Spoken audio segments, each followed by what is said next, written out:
Ireland is a fantastic place for golf.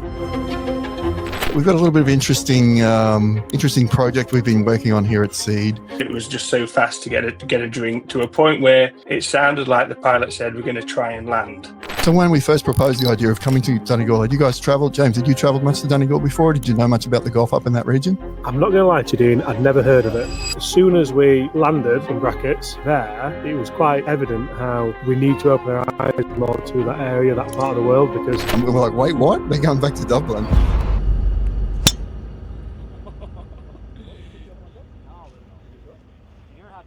Okay, well, welcome back to the Seed Golf podcast. This is a special edition, which we're calling Seed Stories. Haven't run up the old podcast machine for a little while. We've been a bit quiet here at the office. But we've got a little bit of interesting project we've been working on here at Seed that we're just about to launch, a thing called Local Knowledge. And what Local Knowledge is a YouTube series we're putting together with a couple of world famous YouTubers that managed to come along on one of the trip with us. And Ireland, as you know, Seed Golf's based here in Ireland. Ireland is a fantastic place for golf. I've lived here for probably 15 or 16 years now. While Scotland might get called the home of golf, Ireland's really not very far away from that. Fantastic resources, fantastic golf courses. Many of them you're probably familiar with. Royal County Down, Royal Portrush from last week with the Open, Lahinch, Ballybunion. There's plenty of really big name courses there. But there's also places in Ireland where you can go and still have a fantastic golf experience without having to spend quite that much money, and also get off the beaten track a little bit and sort of experience the real Ireland. So the idea with the Local Knowledge series was really to bring a couple of guys in. In this case, which is probably a little bit unusual, the Australian would be the local. And we thought we'd bring a couple of people to Donegal. Donegal's a growing golf region, I think. It's kind of an underrated golf region as well, starting to get a bit of a reputation. And I wanted to bring some people to and expose an area of Donegal where I've spent a bit of time personally. My family has my father-in-law and mother-in-law have a history or an association with a particular part of Donegal up near Cruit Island, having bought an old farmhouse there in the 60s. And my wife's family used to holiday there on Cruit Island many, many years ago for quite a long time. And one of the very first trips I came to Ireland, my father-in-law said to me, "Oh, Dino, there's a golf course at the end of the island here." And he wasn't a golfer, kind of shrugged his shoulders and said, "I don't know much about it, but you probably should go and have a look."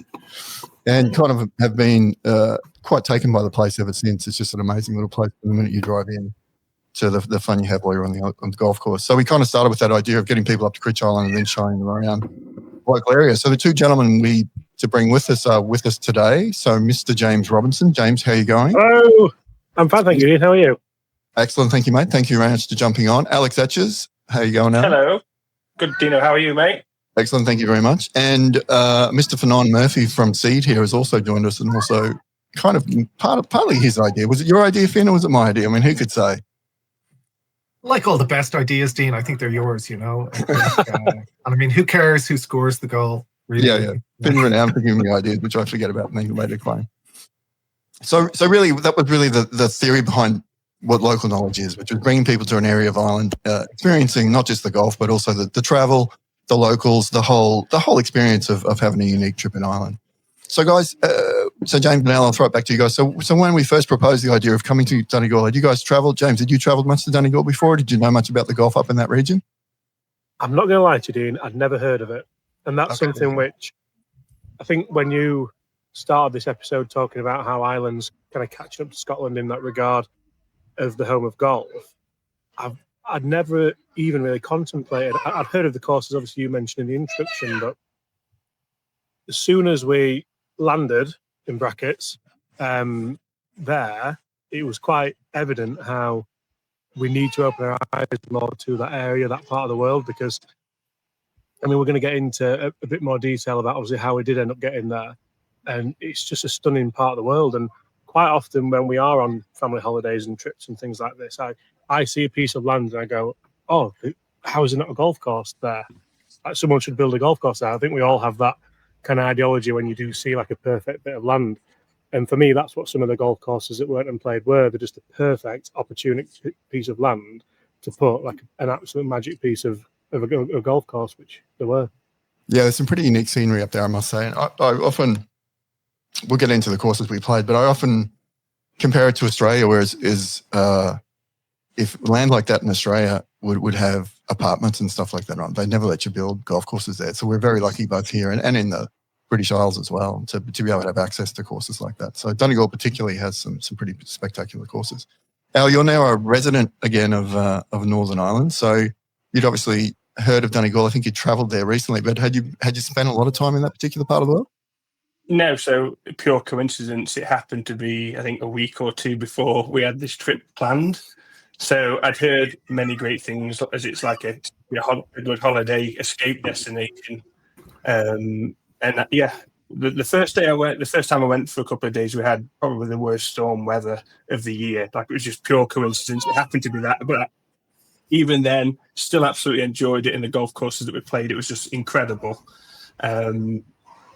It's just one of those places that I think we get into this, like James said, we're in this autopilot mode in the UK and Ireland, and it's just Scotland. You know, as much as I love Scotland, but this had its time to shine, Donegal, and I think it did itself a pretty good job.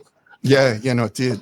So I suppose this would kick off with, Finn, mate, you're an Irishman, the only Irishman on the call here, really.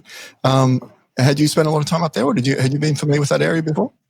Yeah, no, I've spent a lot of time up there. I have a really good friend who lives in Rossnowla, Neil Britton. He runs the surf school there.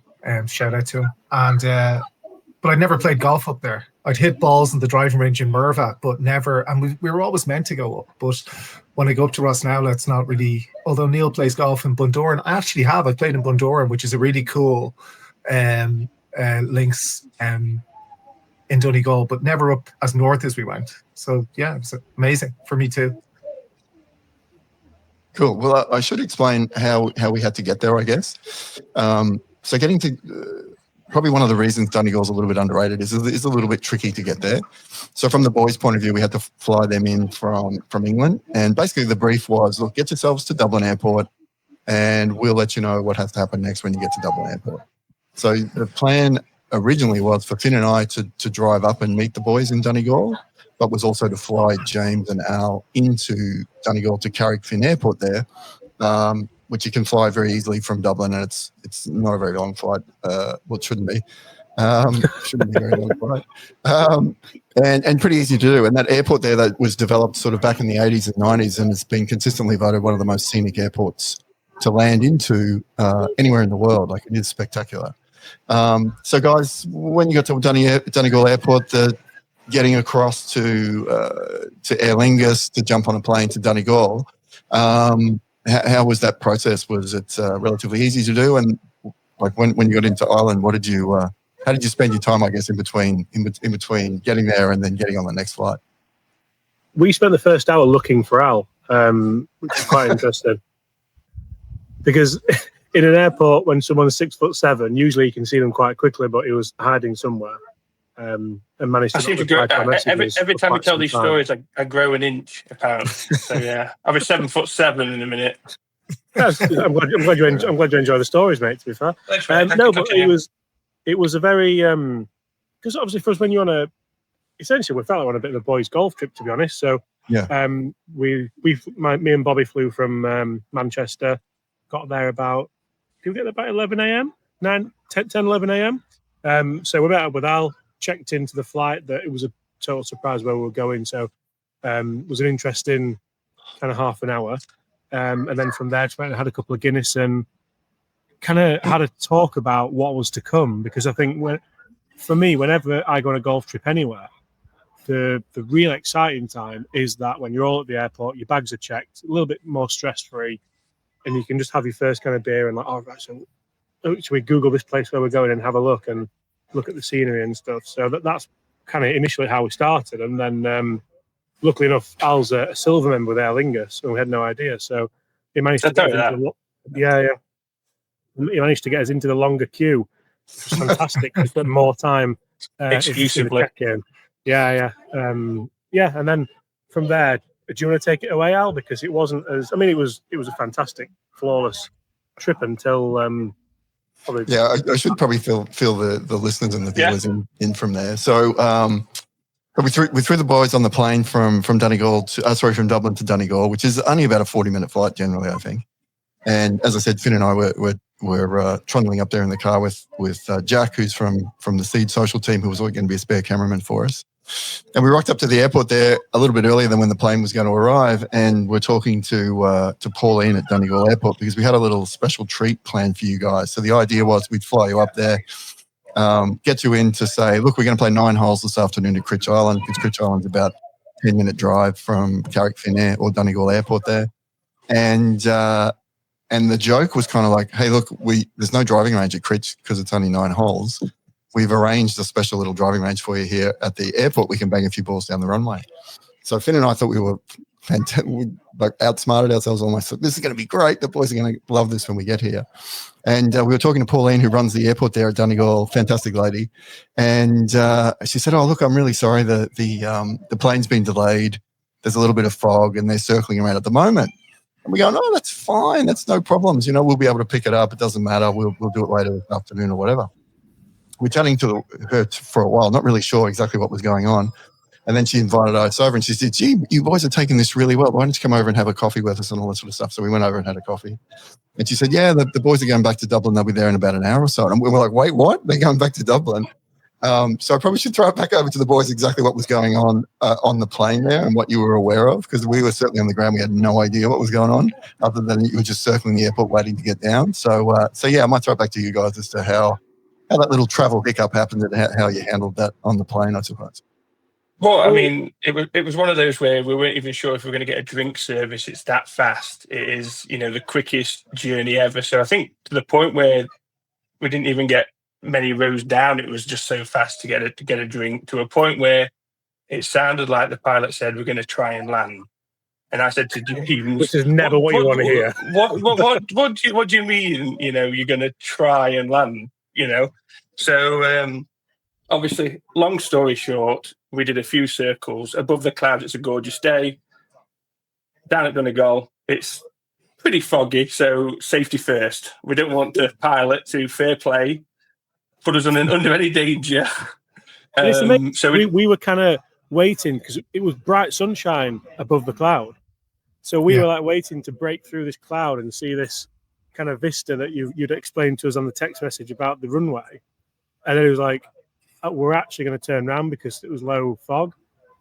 And we were like, I mean, to be honest, I'm not a nervous flyer at all, but obviously the landing is the hard part, isn't it? So for me, it's always safety first, 100%. Obviously, when we turned round, I think it's always a little bit frustrating, but obviously got us back to Dublin safe, got us off the flight, and then the organisation from Aer Lingus was 11 out of 10. I know I'll elaborate and agree with me that it was literally off the plane onto go on, Al. Where did we go off the plane? Well, with what James was saying, it obviously happens every now and again, and the fact that there's this contingency plan. This is not like they're not prepared for it. It's we're going to land back at Dublin. We're going to get you on a plane, get you on a bus, and It was a coach. It was a coach. It wasn't a bus. Well, that's the same thing, isn't it? What's the difference? No, a coach is for longer journeys. A bus is like... Okay, it's a coach then. It was a very nice coach, a very comfortable coach. The only downside was I was sat in front of this person. Well, I must say, the roads to Donegal are, particularly when you get close to where we were up in Carrickfinn there, is, you can be a little bit bumpy, a little bit rough. So I'm sure you had I hope it was a coach, because I'm sure you had a bit of a bumpy ride. It was a coach, yeah. It was comfortable. While you guys were having all these travel troubles, Finn and I just looked at each other and thought, well, we'll just go and play Cruit. I mean, what else could we do? Yeah. We couldn't do anything else, really. So that was it. While you guys were on a bus for 5 hours. So Finn, that was your dagger in the side. Yeah, it's like James, the boys have actually teed off with that, and I'm like, what? Well, the amazing thing is, we were there, like we're doing all that way. But Finn, that was your first experience with Cruit. You'd never sighted the course before. So what was your initial impression when you drove in through the beep in the horn? Yeah, and all that sort of stuff. That was amazing. I mean, I've been saying to you, I think it's brightening up. And just really hopeful. And everyone in Donegal Airport was amazing, and Pauline and everybody in the team was great. But I thought Cruit was I thought the island would be quite small. And I know you think it's like, but it's quite a drive from like coming over the bridge to the tip of the island where the links is. And like the whole piece about like going through the gate and you're like, you got to beep your horn so people know you're coming because there's lots of blind shots. Like it was just amazing. Like it felt like it was as cool and links as I've ever seen. And it was also, it's just like those little things are just very, I think, real Irish things. Like you're beeping your horn as you're going over so people know. And that's just the way you do it. And I think, you know, going into the clubhouse is great. But yeah, I played, that was the best I played, guys. And I think you weren't there to see it. And I was like, I've got this now for the next couple of days. But then, then it kind of fell off the cliff. Was it course record material by the I don't know if that happened. I'm not sure. For me, there's no film of that. It's like breaking 9 over for a 9-hole course. I was like, this is amazing. I just want to say before we as you know, like I say, it was a long day, but I don't think we would have changed a single thing. It's one of those things now we can all have a joke about, laugh about, and it's a memory that for years to come we'll have this conversation. And it was handled so well, from start to finish. Just on that, I got to shout out the hotel. So we stayed at the Waterfront Hotel, which is in Donegal, which is a town just kind of 10 minutes in the centre, really, kind of in between Carrickfinn Airport and Cruit. And after Finn and I had our very enjoyable 9 holes where you guys were on the bus, we got back to the hotel and I was chatting to the staff there and said, hey, look, we've got these guys coming in. They're going to arrive. I think you got in about 9 o'clock or something at night, didn't you? It was quite a bit of a journey. Maybe 10. Yeah. And they were like, we've got to get dinner for them. These guys have had a bit of a rough day. We've got to get dinner organised for them. And they were, look, the restaurant or the restaurant in the hotel closes at 8:45. That's when the chefs finish. And they were like, look, I'll go and have a chat to the manager and see what I can arrange for you. And I couldn't tell you how helpful and they just went out of their way to make sure that it was okay. So we've texted the menu to the boys while they're on the bus and said, hey, look, get your orders in. We'll get your orders in before the kitchen closes and we'll have dinner when we get here. And when we did finally pick you up and get back to the hotel, what I was amazed at is the kitchen was still open and they actually prepared those meals for us when we got there. So they really went out of the way to make sure that we had a good stay. So yeah, shout out to the Waterfront Hotel in Donegal. They went above and beyond to make everything smooth there for us. So we eventually picked the boys up at the bus. I can remember saying to Al when you got off the bus there, wow, that was quite some journey. Bundled them up to the hotel, had a quick meal, fantastic meal at the Waterfront, and then headed down to McCafferty's Bar in Donegal. So I'm sure you guys have experienced the odd Irish pub. There wasn't a huge amount going on at that point. Yeah. But it was quite nice to have a few pints and just have a bit of a chat and catch up because it had been a bit of a rough day. But one thing always makes me laugh is when we get to leave and we'd had the traditional Irish lock-in. We'd managed to get locked in there and have a few sneaky beers afterwards. So that's always a nice way to end off the night. So the next day, really, it was a 3-day trip we had planned. So the plan was to play 3 golf courses while we're up there, experience a little bit of local nightlife, I suppose, with the pubs and whatnot. So then on the second day, we really had to try and squeeze in 2 days worth of filming and golf and all that type of stuff to fit it all into one day. And we were sitting around having breakfast again at the Waterfront Hotel there. It's a fantastic kind of restaurant area that looks out over the bay or the harbour. I'm not sure what you call it there. And it was still a little bit grey and overcast. And then James, I think you suggested, we mentioned we had this great plan of hitting balls down the runway. And we'd mentioned, and you'd suggested, hey, can we do that now? And we checked with the airport and they said, yeah, if you want to get out here now, we can organise that for you. So I might let you boys take that up. I mean, that is a very unusual experience to be banging golf balls down the runway, a live runway. Your idea, mate, so take it away. Sorry, am I allowed to speak on this bit, Alf? Am I allowed to go on. Go on. You two. The runway was one of the most surreal golf experiences I've ever had. Yeah. And me and Al are both very lucky. We get to travel a lot. We get to do lots of fantastic things. And obviously it's a funny one because that's not going to be open to everybody. And I know it was a tourism idea to kind of get people talking, but it was just a fantastic, surreal experience. So I think it really showed how forward thinking the whole area is, like the people at the airport, the tourism board that have to run with the airport, because I've never ever seen it done. Like I think was it done once on the DP World Tour? Yeah, I think they might have Rory and a couple of lads. Yeah, but no, it was so much fun, and all the airport staff were absolutely unbelievable. I know they were buzzing to have a go themselves, weren't they, as well? But it's amazing how. Yeah, that was what surprised me. I just assumed they'll just go, oh, yeah, here, you just get out there and bang a few balls down. I went through security in the lot, didn't they? The whole thing. Yeah. It was quite funny taking the mat and everything through security. I'm not sure that's happened before. No, I don't think so. No, I don't think so. But even the thing with Bobby, with your cameraman, they took him out in the, they had like a four-wheel driving thing that they must use for security and whatnot, and they drove him down the runway to see where he could get the best shots and all that sort of stuff. So, like, they just went out of their way to make that happen. And I must say, that airport's been open, I think, since the 80s, since like 1986 or something. I'm 100% certain we're the first people ever to hit golf balls down there. So yeah, shout out to Donegal Airport. They went out of their way. That was quite an experience, I must say. A little bit nerve-wracking, harder to do than I thought. I don't know how many balls you guys got on the actual tarmac, but it took me all of them, apparently. All of them, every single one. Unbelievable. Oh, man. That was hard. Did, Al. I think Al's are still going, actually. Yeah, maybe. That last one. Still going. You kept on saying that. It's still going. Yeah. What do you think then for a seed durability test, Dino? Do you reckon that's the way forward? Well, I think I said that when we were filming it. This is not something we've ever tested for or designed for. This is not an area that we've ever thought that would happen. But yeah, there's not a runway edition X1 or anything like that. No. We did. To be fair, we did. We just the guys were very good. They were keen to get some seeds, so we left. Yeah, they were. And I should 100% do a special run of runway editions. Yeah, runway editions. Definitely. Absolutely. What about the bushwhacker, Dean? What about the bushwhacker would probably clear the runway, would it? Do you remember that one? Yeah, maybe. We never really got around to doing that one, but yeah, maybe. But yeah, it was quite an experience. It was it all happened pretty quick, but it was well worth the effort of getting out there. So have a look at. So I should say as well, which I didn't say at the beginning. So the purpose of this trip was to create some, not for this podcast, but to create some YouTube videos, which will be coming out on James's channel and also on Al's channel.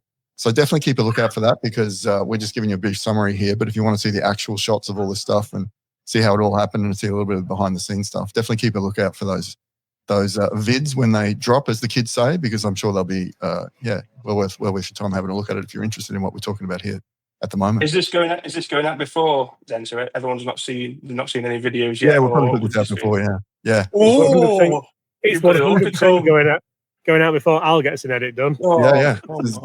This is a precursor. This is like a little teaser. Like 25. Yeah, I hope so.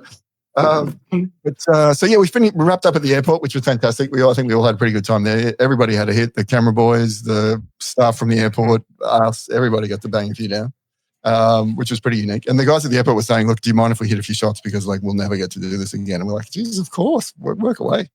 So it was really good. But the next step, which Finn had organised for us, was and I should say this is still early in the morning, so it's about 11 o'clock by this stage. So we headed to a little whisky distillery called Crolly Distillery in the Gaeltacht. And Finn, I might get you, being the only Irishman on here, to maybe give us a bit of a feel or a flavour of the Gaeltacht and how Crolly Distillery came to be there, and how we ended up there, I suppose. How Crolly Distillery ended up being there? Well, we did the tour. I mean, a Gaeltacht is. I feel like we could all tell you. Yeah, we can. And it was a really good tour, comprehensive. It's really good. But a Gaeltacht is where, people. It's a part of Ireland where people speak Gaelga or Irish. So everybody was a Caintas Gaelga. They were all speaking Irish. All you experienced in Donegal is actually what we call fáilte, which is welcome. And you might have heard the expression Céad Míle fáilte, which is 100,000 welcomes. And I thought that was an amazing trip. I mean, it was really, like, I think the distillery's only like tens of years old. It's quite young. And we heard about various ghost stories and drank some whiskey. And I think did we drink some pure, pre-whiskey? I think it was very interesting. But you were driving, and I could feel my face just red all the way up like a cartoon. But brilliant. It was a good shout out to Catherine and the team and everybody who was there. It's an amazing attraction, and it was a brilliant tour and an amazing building. Well worth seeing. It was. Yeah. Speaking of ghosts, there was definitely some sort of ghost drinking my whiskey, because I definitely didn't drink that. Just disappeared, you know. Evaporated in your hand, I think. Of course. It's those, what do they call them? The angels. Yeah, during the angels. Production process. That's right. Yeah. When it evaporates, Yeah. that's what happens. Yeah. That's it. That happens to all mine at home. All of them. I'm still getting visions of the Crolly dolls. That's still kind of a... Don't start on those. I'll buy 2 of those. Yeah.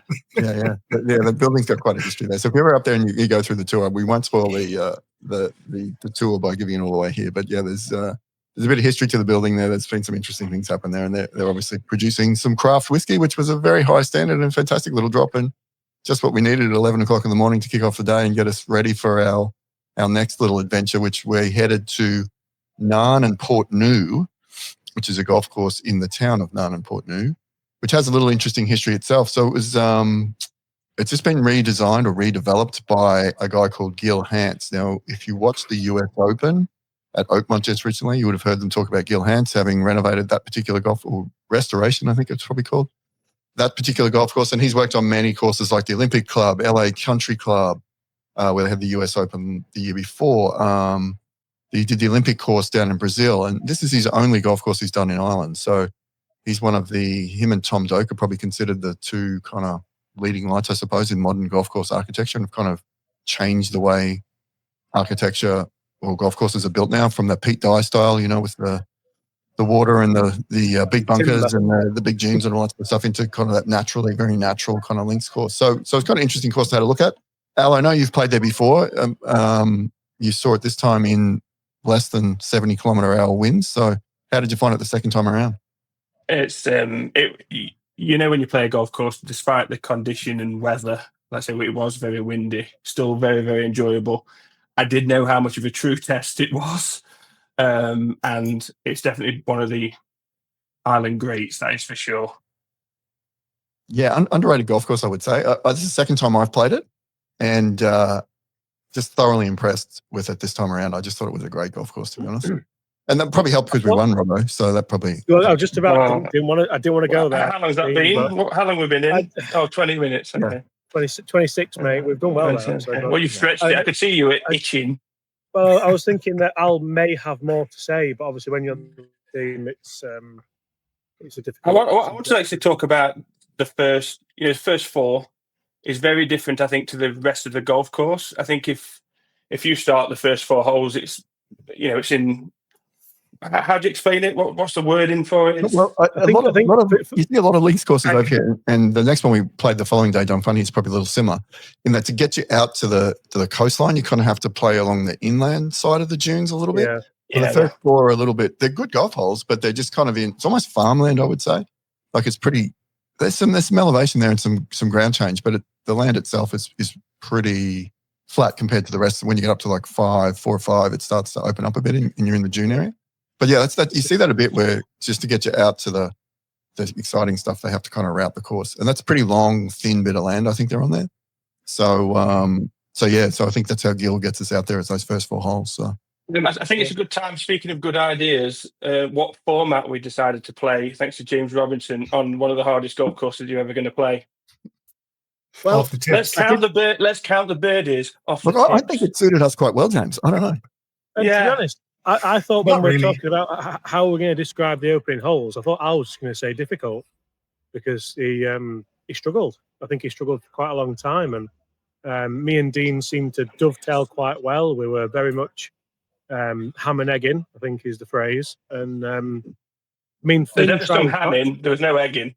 Dean was the ham. Finn tried his utmost hardest and played some really good stuff, and then he looked over to his partner. His partner just wasn't there. His partner was vacant. Not so. Thanks, mate. No, but so we played basically most birdies wins, partly because of the content we were trying to make. I think is a fair shout on there. I don't think it's something you would play if you'd gone with your friends and played a 4-ball. But I thought it was a good, enjoyable round of golf, and we got around in good time. And I think it was a nice sociable experience, which, from my very brief experience in Irish golf, I think it suited it perfectly, because I think the whole thing for me wasn't to go and maybe try and break the course record like Al would have tried to do. I think it's more a case of spending time with your friends, having a couple of Guinness, and just really having fun. Really is the main thing. I think it did it well. It was a good way to get a look at it. Got a special guest for a minute. Say hello. Say hello. Hiya. Hello. Yeah, it's Uncle Al. Hello, mate. How are you? It was quite a good way to get a look at the course, I thought, because you were kind of in every hole, really. So you weren't like you're always trying to score on every hole. But the thing that stuck out to me, I must say, is I think it's the fifth, the one down the short par 4 down the hill with the green tucked around the dune there. I thought that's a really unusual design and fantastic hole. But like all the par 3s, if you look at the card, they're all very similar distance, but they all play very differently. Like I don't think we hit the same club into any one of those holes, yet they're all the same distance. They're all about 140, 150 yards. And I think that's because of the way they're orientated. So one might be facing north, the next one's kind of facing east, the other one goes west. So you're kind of into the wind in different directions all the time. So they're not all playing the same way. I thought the par 3s are really good, and the par 5s particularly strong, being a couple of them over 600 yards. But that's a bit of a test. We did play from the back tees that day? I think we did, didn't we? Yeah, we did. Yeah, that was and I can't agree with you more, Dean, with what you said there, because we had this very discussion about par 3s on golf courses. And for me, par 3s make golf courses. I think you always remember the par 3s. And exactly what you said there, they weren't overly demanding. They weren't stupid long. They weren't 240 yards. But especially on that coast, it's always going to get windy, and the elements are always going to be the deciding factor, aren't they? So it really did just kind of make for some fantastic holes and an all-round fantastic golf course. That was amazing. Yeah, I think the format, as much of a joke about it, just highlighted the fact that when you're playing this, it's we need to get this round. If you can par your way all the way through, and you'd get 0 on this birdie run. It was definitely like I say, a challenge. The par 5s, 2 600 plus monsters. It's taking the best of the best to even get close for 2. It is, like I say, and then the par 3s, you've got this. Every single one's well thought out. 16th for me, the par 4 is still the highlight. I think that's an absolutely phenomenal golf hole. Pushing 500 yards, Atlantic on the right hand side, staring you in the face. It is. Those last few holes are definitely, bringing a humbling experience for sure. Yeah, I was going to say that the last 4 there, they had tough finishing holes. You're not going to pick up, a couple of birdies coming in to chase a score there. You're just hanging on for dear life to get it in the clubhouse, I think. But yeah, that's as tough a finishing stretch as you play, particularly as we said, playing from the back tee. But some spectacular golf holes out there. So well worth the journey. And if you're in that area of the world, Cruit would be. Which actually we'll get to next, so I won't jump ahead there. So we'll wrap up Narin. So we finished there. So we've already had a pretty big day. This is our 3rd event for the day. And then someone suggested, what time did we finish? It was like sort of 6 or 7 o'clock at night, I think. Just to add to that, Dean, before we move on, for me, fantastic golf course, amazing condition and everything else. But the big thing was the welcome again. Yeah. Like the guys in the pro shop and the all the staff behind the bar and stuff. We had some fantastic food. Finn spilled an entire pint all over himself, I think. Yeah. Was it Finn? That was Jack. Jack. It was Jack. Sorry, Finn. Or Jack. No, you're all right. But again, I can hold mine. The staff couldn't do enough for you. I don't think it's even because the staff. I think it's that Irish welcome that I think you don't get. Yeah. Show off their part of the world. They're very happy you've made the effort. They know it's hard to get to. Very happy that you've made the effort to get there and try and make it as enjoyable as possible for you. So everywhere we went, from certainly those events we just mentioned, the distillery was the same. Could not have done more for us. Could not have been more friendly. Airport the same. Couldn't have done more to get us out there and make that a fun experience. And Narin and Portnoo was the same. But what I was going to say is when we were having a quiet beer afterwards, just on the deck there, sun's not going down, but starting to get low in the sky. Just a beautiful, beautiful environment looking at over the course. All a bit tired, thinking, this would be a nice place to stay for a few beers and just kind of relax a little bit. And then we thought, well, no, we probably should, seeing it's nice weather, we probably should head to Cruit and whip around there for 9. And what time did we leave at? Oh, I think it's 7:30. I reckon. It's pretty Yeah, late. we had to top up on that 1,000% whiskey with a Guinness, a Lucozade, and a Red Bull. What sorted you out? The Lucozade. That did work. We were tired. It's been a long trip, and Finn was like, "You know what? This is it. We've got the perfect concoction, and we're right as rain." Yeah, and the funny thing with that is as well that I was like, after the 18 holes, I said to Al, I don't know, I've got another 9 in me, Al. You know, because it was like such a long. But then when we got on that first tee at Cruit, I was like, yes, this was absolutely the right decision.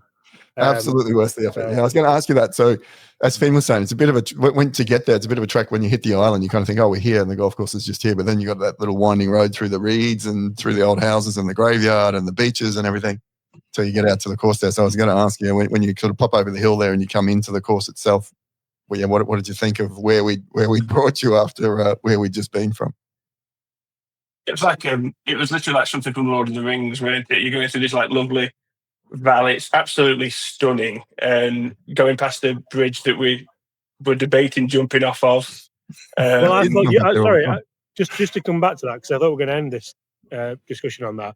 You should have done that because you lost, but spoiler. Anyway, but I did say when we win that I'd also jump off as well because it's an experience, but no one wanted to do it. So no, I met 11 o'clock by the time we were getting off the island by that stage. So it's quite late. And Dino, so you said about family being there. Whereabouts located that we drove past? Where were they? As they my father-in-law bought an old 2-story farmhouse there. So it came. I can tell you the exact story. Actually, it came with 14 acres on that island. Had his own private beach and this 2-story old farmhouse that had no running water, no electricity to it. And my wife's family used to come up on holiday there all the time. So as you're driving across the island, as you sort of get halfway across, there's a sign on the telegraph pole that says golf club. If you look to your left as you're heading towards the club, it's just sort of over the hill there, 2-story place. They've since sold it, and the people that bought it have renovated and done a really nice job with it. But yeah, it's still there, still standing. And I don't know how long he owned it for, probably for 30 or 40 years, I reckon. So yeah, he was the one that told me about it. So always have a soft spot for that part of the world. Yeah. How long is the drive in then from, would you think, like roughly from, inland to actually getting to Cruit? From the top of the island from the bottom of the island? Like, from coming into the actual stretch into the golf course, how long does that really take to get to the end? We did that drive, don't you? Yeah, I can't remember. I'm guessing. 15 minutes.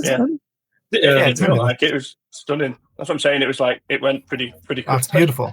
And it was really interesting. I think when people come over to Ireland, like you were saying, James, like I think it was like 9:30, 10, was it, when we were still playing? Yeah. Like 9:30 at night. We finished at 11 o'clock. We finished at 11 o'clock. And good to go, And that was like end of July. So is it time to plug that? Is it time to plug the high-vis seed balls? I think it is. I don't know what we would have done for the last couple of holes had we not had those. That's true. That's true. Finn did switch to the orange AF seed at the 01s for the last few holes there, and they did. I think we found the perfect environment for them. They're for playing in twilight on links courses in Ireland. I think that's exactly what we designed them for. Yeah. Me and Alex did a special video for my channel, bit of an extra bonus piece, and for me, that's probably one of the best pieces of content I've got this year, where you rock up to a golf course where, I dare say, most people haven't heard of, and it's just I think the term hidden gem is the most overutilized word in golf now, but this place is just like, I can't even use the term diamond in the rough because the area is gorgeous as well. It's just proper. It's a challenge. It's enjoyable. It's scenic. It's the drone footage that we got as well, with the sun just going down over what was the island next door called, Dean? Owie Island. It's just across the way there. So yeah, stunning. Like I was filming the drone, and we had to just stop and just take a minute just to look what was on the screen, because it was like, usually you think of you look at something like that and you think it's like, it's someone's directed that, edited it, and it was just a raw file of a drone footage that literally looked like it was out of, I'll take Al's terminology, Lord of the Rings. It is. It's like, it's proper like fantasy, something like AI couldn't have even thought of. It's like, this cannot be real, and you're there, like Robbo says, we do this day in, day out. the drone's like not the priority all of a sudden. It's just look at this through the drone screen. It's just you're not going to see anything like that again. The only place you're going to see that is at Cruit. It's just stunning. I think one of the most amazing things about it. So when they built the course, so I think I don't know the full story, but I think a farmer might have either donated the course or leased it to the club just for tourism for that area, like in the 80s, to get something happening because it wasn't a part of the world many people were getting to. But the club pro of the City of Derry Golf Club, I can't remember his name, but he was the guy that laid out the actual layout. But the course itself was just built by volunteers, so just locals literally digging it out of the ground themselves to build that course. Like they haven't moved a lot of dirt or a lot of soil to make that. You're pretty much playing just around the headland as it was. So I find that fascinating. We've been able to develop that good a golf course and that fun a golf course. Like I think the thing with Cruit, sometimes people would say there's too many blind shots. I kind of like that. That's that experience of just the unknown. When you crest the hill and or am I on the fairway or am I in the rough? Like where is it? Is it in the bunker? I kind of like that.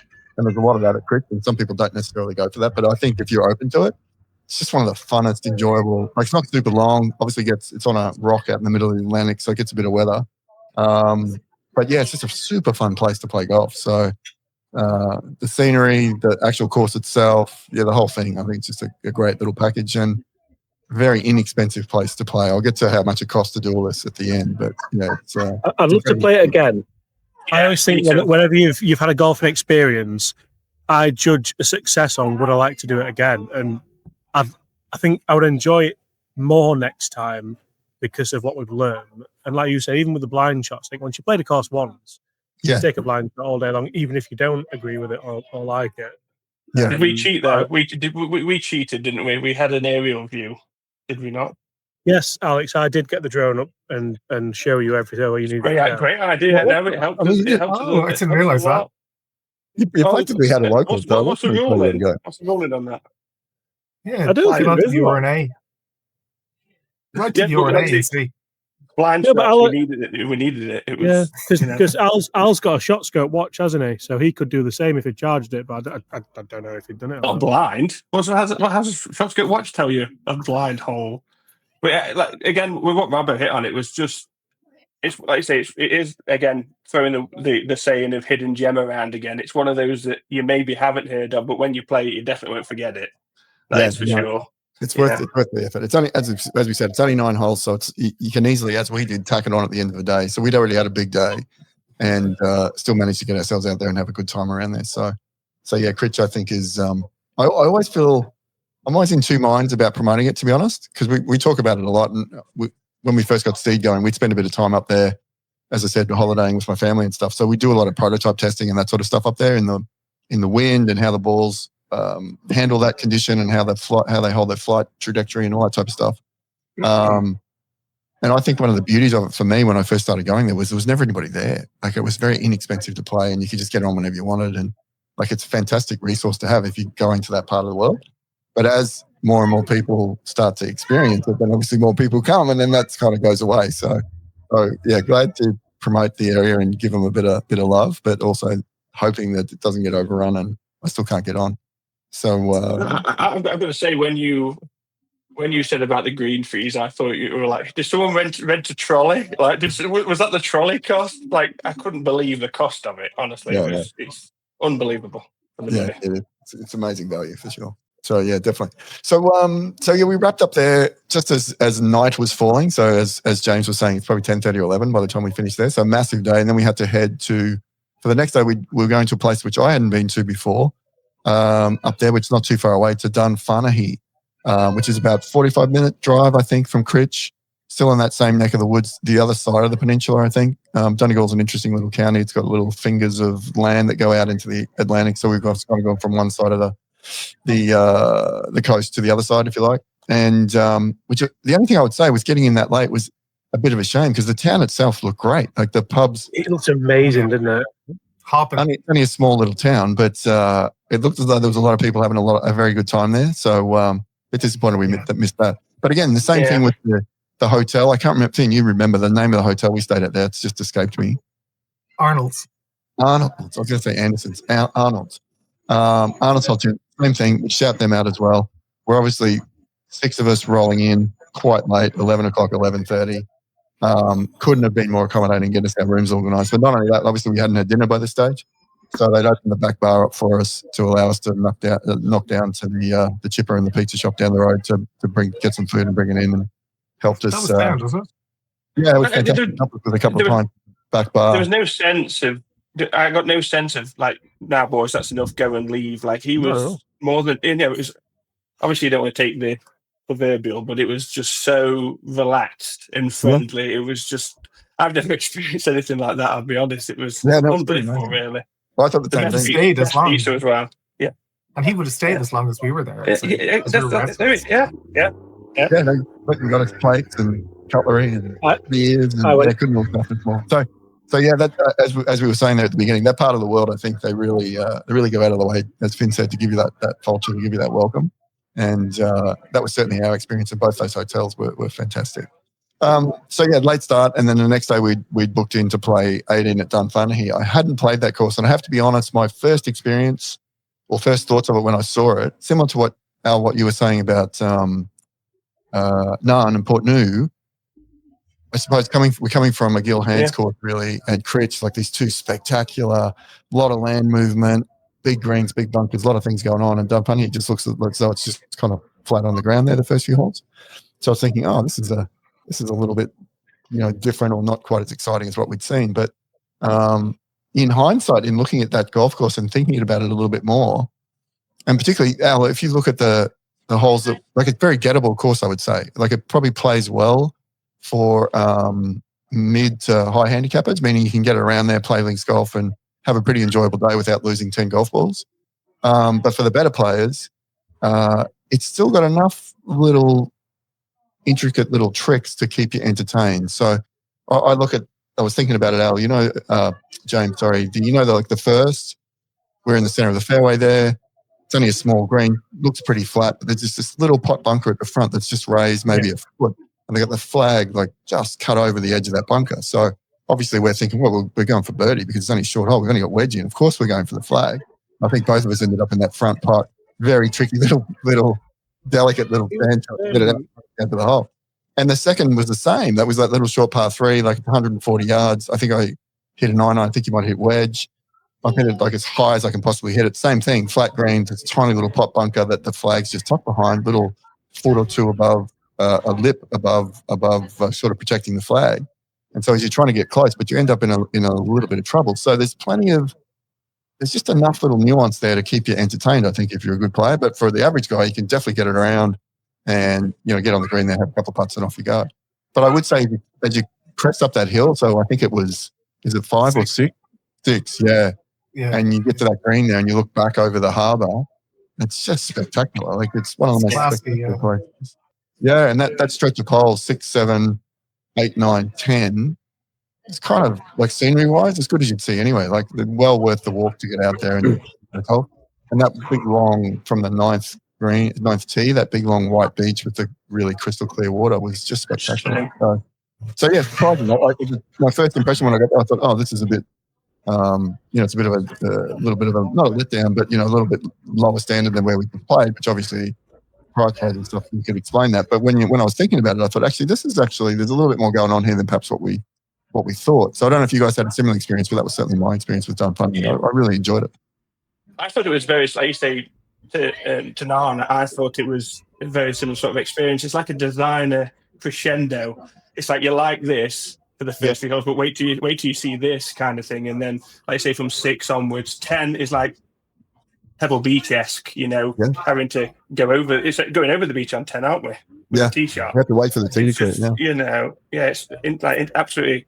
It's unique. It's visually stunning, and we were joking about the weather. With the weather getting warmer in the summer, it's like the Irish Costa del Sol. Yeah. No, it was surprising. It was so. I think if you're looking for and I think if you were on a boys' golf trip or a golf trip, boys or girls. And you had played those couple of courses before, like Narin particularly, it's a test. Not that it beats you up, but you're gonna be working pretty hard to play good golf around there. Funny, it's just a little bit relaxing from there. Okay, we can have a nice, enjoyable day and still get that links experience and still get that spectacular holes on the coast to get all that scenery. So yeah, I thought it had a lot to offer. I thought it was nice. And I don't know much about the history of the thing. Did you say Paul McKinley's from there? Is that where he's from? I think his father, Mick McGinley, is from there, and I think Paul McGinley goes up there a lot. And I think they have a Paul McGinley school there. I think we saw on the way in. Yeah, so I think it's a great place, great track, and big shout out to Paddy Ferry, who I met at the Fulcher Ireland golf event in Belfast, which was amazing. But I thought it was great. I think it was lovely. It was like a final day, and for me, it was much more playable for like the Narin for me off the tips. I mean, I was going to be struggling anyway, and really enjoyable. And beautiful, I think the only shame was that, myself and Al's own ball birdies or OBBs didn't count from the day before in Critch. And had they counted, and they should have counted. Oh, it'd have been a whitewash. It would have been a whitewash. And, you guys we wouldn't even teed off. It's, just wouldn't have needed to tee off. Yeah, it's amazing you say that. We would have won. It's amazing you say that because I tried to do walking birds at Dunfanaghy, and they didn't count as double. So no, I mean the amazing thing is that Critch as well is that obviously me and Al did play a scramble, so Al didn't make an own ball birdie at all at Critch. What? So I think me and Dean would like to. He made three. Own ball. Oh, yeah, but one. Yeah, own ball. I made 1 on 6. I made 3. No, that's right. Give me that. So when Al tees off and goes, "Oh, don't bother, mate, you're okay," in a scramble, you're not classing that as an own ball birdie because you've not even let your partner have a go, mate. Absolutely, that's an own ball birdie. Of course you are. It's not my own ball. You've decided not to go. But one thing I'd like to say is I do feel like the greenkeeper was out for blood because there was a seniors open on, wasn't there? There was at Dunfanaghy. Yeah. And like we've teed off and we're like, oh. Literally, with it, some good tee shots down the first. So me and Dean think wedge in, bunker. Second hole, it's like the flag looked middle of the green, didn't it? Just at like wedge 9 iron, bunker or short. And you're like, you know what? This greenkeeper knows what he's doing here because I think every golf course has its defence, doesn't it? And that the defence of Dunfanaghy was the pin positions. The pin positions were like you have to just play to the middle of the green on a lot of. And then I think in the back 9 he gave us some back. Which was okay because I think Al managed to make 1 birdie, didn't he, Dean? Yeah. I think he did well. He did well there, and I think we shut him down after that. Well, it's all on tape, so it'll all be revealed. It's all there, mate. It didn't count, did it, Critch? So yeah, it is what it is. I don't know about you, Dean, but we thought the trip was over, and then Al made like a rogue birdie, he chipped in or something. And then, all of a sudden, the boys are back in town, aren't they? I thought they'd given up. I was taking preferred lies and everything. But that actually made it better. No, that actually made it better because after that, seeing Al lose again and to crush his spirit. Not for Finn, because you know what? I got quite a warming for Finn. So I felt sorry for Finn. But to see Al it was brilliant. Second time on a trip, and you think it's all over. It is now. Plus, like there was one putt you nearly made. Do you remember? I mean, had that gone in, If some buts, mate. It's going to be a D now, is all I'm saying, because it would have been over before the tee shot. I've got to say as well, like going back to the preferred lie, we can't leave that. I've never seen someone like Finn actually look in his pockets for a rules book. Straight in there. He just moved his log. Over. We weren't playing for anything. What can I say? I'm a traditionalist. I was taught how to play golf by a man called Martin Cook, and I think he would have been of the same opinion, Dino. Definitely. Finn had his rules book stuck into his +4s, didn't he? Look, if he was still playing it, I would have played it from where it was. But it was only a slight. But no, I mean, I think but you missed the putt. So that's true. That is true. So so we did have a good time at Dunfanaghy, I must say. So that brought us to the end of our little 3-day excursion in Donegal. So I guess I'll throw it to all you guys actually, and just I suppose start with highlights of what you say for the golf, of what really stood out to you. Maybe favorite hole or something like that. That's probably not a bad way to go. So yeah, Al, throw it to you first, mate. What did you what was your thoughts at the end of the trip there after the final round at Dunfanaghy? It was just it was a perfect full stop, I think, on a trip that, everyone will be like, oh, it's a great place, but it's one of those places you've really got to go to, learn about the place, how things, the history, the places that we went to. It really is like a bucket list from start to finish, and I hope many people do see. Sorry for getting more exposure potentially to Cruit, but it really does deserve it. If there's a place like that, it's just absolutely incredible. But going on the whole, I have to go back to 16 at Narin. Like, that is brutally beautiful, I think, is the best description. Isn't that how to describe you, Al? Yeah. Maybe not the beautiful part, but the brutal, maybe. But yeah, it's like a stunning place. And I think it all falls down to the hospitality again, the friendliness from everybody. It wasn't, there was no act. I mean, we're British. If someone that's going to get it, it's going to be yours. And it was just from start to finish, just the nicest, friendliest people that could not have done enough for us. There was like a family vibe to it all. That you kind of felt, you did feel sorry, like feel sad leaving it. Yeah. Yeah. I think that thing you mentioned about the bucket list, I think if you want to do something just slightly off the beaten track from the traditional courses that a lot of people play, I think that's a perfect little sojourn for those 3 courses up there, because you get that beast with Narin and Portnoo, you get the real scenery and the super fun golf at Cruit, and then you just get to kind of have the relaxing. I can have a bit of a run at this place and maybe shoot a little bit of a score at Dunfanaghy. So I think it's a good combo of all that sort of stuff. So James, how did you find it, mate? First time to Donegal. I know Al had been there before, but first time for yourself. What did you come away with thinking of the region and the courses, and also the after? Well, we did see a lot of after dark stuff, but just the general vibe of the place. I came away almost in a state of shock, because I've not been to that region before at all, and I'd almost, like, when obviously the invite came out for this trip, I was like, oh yeah. I mean, I think me and Al will agree on this, that we're very, very lucky on the places we get to go worldwide. We get invited to some ridiculous places, and this is one of the, and I'm not just saying this just on the podcast, it's one of the best trips I've been on in terms of time spent. Because I think a lot of people talk about, and you can buy this, you can get yourself here, you can pay this green fee. But for us to, in such a whirlwind trip, in such a short space of time, all get together and just do what we did was absolutely fantastic. And even the lows were, looking back on them now, highs, because we laugh and joke about them. And without those, you don't have the stories. And I always think a good trip always has a story, and it always has the bar chat afterwards. So like we might get together in 5 years' time, 10 years' time, hopefully, and still talk about this trip. And we'll still talk about how we managed to text you from the air. Going back to Dublin. That was pretty amazing. Yeah, like we got that low. We got signal to be able to text you. Yeah, I don't. It just doesn't happen, does it? But, no, Jack said that to us. He said, "I've just got a text from the boys," and I'm like, "Geez, they can't be far up in the air. Then we got favorite hole for me, I think Cruit, the par 3, 6 or 7, 6. Yeah. And even the 5th, because the hole that I didn't get to tee off on, I would have loved to have tee off on it.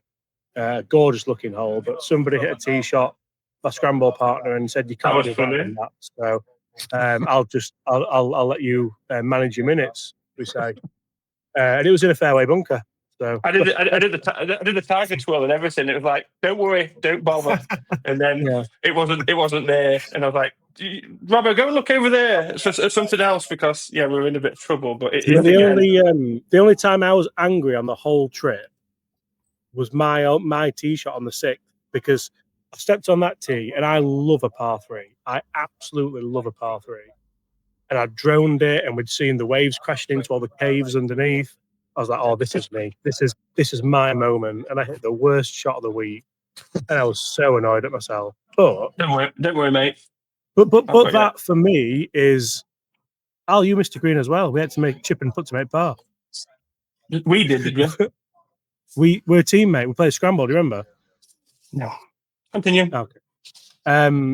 But I absolutely loved it, and it was brilliant. And that, for me, I want to go back just to play that tee shot. And I think, again, when you talk about a golf trip or any kind of trip, do you want to go back? Yes, 100%, because you almost feel like you've got unfinished business because of one golf shot. And there's not many golf courses in the world where you can think that. No, that is very true. That is very true. No, it's a spectacular hole, and they're very lucky to have it there. That 6 is as good as you see anywhere. I often say it's kind of almost like you hear a bit of Old Head of Kinsale. You guys would have, you've probably been there, I'd say. It's almost like a poor man's Old Head of Kinsale. And I don't mean that in a bad way. I just mean it's an affordable version of Old Head of Kinsale. Very similar, just playing around the rocks and the cliffs and all that sort of stuff. Fanon, mate, what did you think of that area of Donegal, having not been? I love Donegal. Like, Donegal is its own thing, and it's just the absolute crack. And the people, like, there's a certain, like, there's a certain attitude about living up there, and I think it's great, and pretty free. So I just love going up there, and it was great to explore it more. Definitely my favorite hole was the 6th in Cruit. As a high handicapper, it's always a bit daunting playing with low guys, and also when you're being videoed. So I didn't play great in Narin, you know what I mean? You seem to be putting I didn't really. I know, but I didn't really. But birdieing that hole just restores your faith in golf, and I love that about golf. Like, did you birdie it the just 6th? changes, and you're. Oh, you played the 6th, didn't you? Oh, I birdied the feature hole. No, yes. I don't remember that at all. I don't think that happened. I remember. I had the Oozler on the first day and the birdie on the second. I remember. It's lit up on the wall behind him. Scorecard. He's stolen the flag. That blue thing's the flag. Yeah. I did. But definitely the 6th in Cruit was my favourite. Yeah. Dino, what about you? But I've played Cruit so many times. Obviously, the 6 just goes without saying. It's fantastic. I like quite a few other holes at Cruit, to be honest. The 3rd's always interesting to me. But the one I really enjoyed this time around was, I think it's the 5th at Portnoo, which is the little one down the hill that I mentioned before with the green tucked behind the dune there. I just think that's a fantastic golf hole. Kind of looks as though you can just bang one down the hill there and you'll be fine. I think we might have made a birdie though, James. But it was. I think we did, Dean. I think we did. The green. You did, Dean. You're right. You did. It's there's a lot of ground movements, a lot of undulation, and if they pluck that pin behind the back, it'd be very, very difficult. And you've got the ocean, the Atlantic there just behind you as well. Like, it's spectacular. So yeah, I really like that one. I thought all the as I said before, the par 3s were great at Portnoo as well. There's a lot of variety and very interesting golf holes. So all in all, yeah, I thoroughly enjoyed it more than I did the first time, I have to say. So yeah, and to your point, James, I think with Cruit, because there is a few blind holes there, if you get to go around again for the second time around, you kind of know where you're going, and it's even more enjoyable than the first time, I think. And every time I go back there, when you arrive at the course and you beep in your horn and you just sort of crest the hill and it's just all in front of you there, you can see the 9th green, you can see OE Island in the distance and just the ocean and the clubhouse and the whole thing's just there, and you just think, wow, this is a pretty amazing part of the world. So yeah. Well, that's why you had road rage, Dean, when we drove in. I did. Yeah. Why is he beeping? Oh, there's nobody here. Oh, yeah. I don't think you told the lads. No, it just makes me laugh. No. It just makes me laugh. Yeah. No, that is the other. But look, I'll give you. I don't know if I probably told you how much Cruit was. I'll give you a quick run through of just the cost on doing something like this. So if you're looking for a value for money golf trip with your buddies or your friends or your wife or whatever it might be, I think it's hard pressed to find what we saw for better value than this. So Cruit, if you're a non-Golf Island member, so that's just you guys or randoms just walking up, so it's €50 to play there, 18 holes. If you're a Golf Island member, it's only 25. I just think that's ridiculous value. So Portnoo, the other holes, is that the first? No, that's all. That's all. You can go around twice as well. To play Narin and Portnoo, it's $300 a round plus lunch and a pint. If you're a non-GUI member, a Golf Island member. If you're a Golf Island member, it's only 90. Again, I think for that quality of course, like 90 quid, that's pretty good value. Dunfanaghy, 60 if you're a non-Golf Island member, 50 if you're Golf Island. And if you get to play with a member, so just reach out and see if you can find a member. It's only 20 quid to play there. Wow. So yeah, I think you got some pretty good good money, good value for money courses there. And the accommodations are similar. The waterfront's only 179 twin share. Arnold's was 160. So they couldn't have done more for us. Both of those hotels and like paid. So I don't know what that adds up to. In terms of flights, what we're looking at from Dublin? Well, the flights from Dublin to Donegal, if you wanted to go that way, are less than 100 a person. That's including your bags and your clubs. Yeah. So, it's very inexpensive. You can drive as well, but it's about a 4.5 hour drive. It's not, is it? Or 5 hours on a bus. Or you can fly up if they can get the plane in. But yeah, it's less than 100 quid to get you there. So we're very easy if you're over here playing golf around some of those more famous courses. You can easily get from Dublin up to that little corner of the world, hire a car, bang around in a couple of days like we did, and see a kind of a unique part of Ireland, I would say. So there you have it, lads. So I think we probably said pretty much everything that we have to say. I think we've wrapped that up. As I said before, look out for the videos on the boys' channels. So James Robinson, Alex Etches, check those YouTube channels out if you haven't already. Make sure you go and follow and subscribe. Look out for the boys on social. I'm sure they've probably put some stuff up on there when we were up there. They'll probably have some more coming when these videos get close to being released.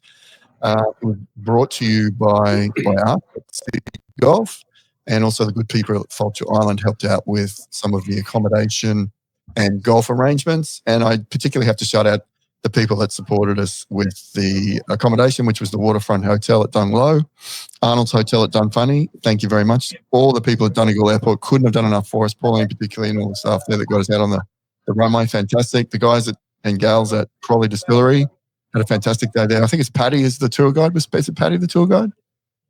I think it is. I think yes. Paddy and Pat. Yeah. Fantastic tour. Yeah. We went Catherine is to give us the full tour. And so, of course, the courses to Narin and Portnoo, Dunfanaghy, and of course, my good friends up at Cruit Island. Thank you one and all for doing that. James and Al, can't thank you enough for coming across. I hope you enjoyed the trip.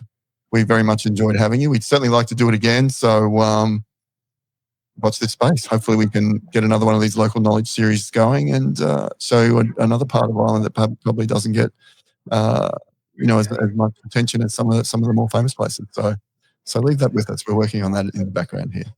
So, gentlemen, thank you for organising all this as well. He did most of the work on this.